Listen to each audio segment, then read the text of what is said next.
గత సంవత్సరంలో మనం సేమ్ ఈ పకడ్బందీగా ఈ కార్యక్రమం చేసినప్పుడు మనకి జిల్లాలో ఓన్లీ 48% 10th పాస్ పర్సెంటేజ్ రావడం జరిగింది.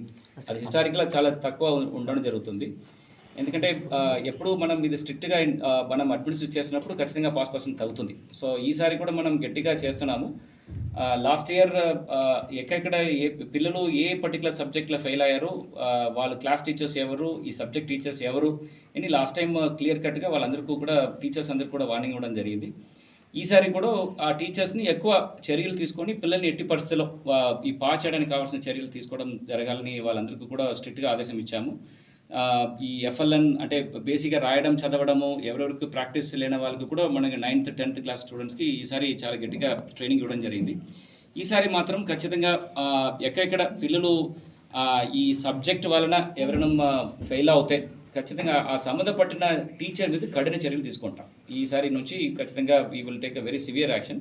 ఎందుకంటే టీచర్ మన పిల్లలందరూ కూడా అందరూ సమానంగా ఉంటారు. ఒక 10% చాలా బాగా చదువుతారు. ఒక 10% చాలా వెనక ఉంటారు. రిమైనింగ్ 80% ఆఫ్ ద పీపుల్ అందరూ కూడా ఒక యావరేజ్‌గా బేసిక్‌గా 10th ఎగ్జామ్ కూడా ఫెయిల్ అయిన పరిస్థితిలో ఉండరు.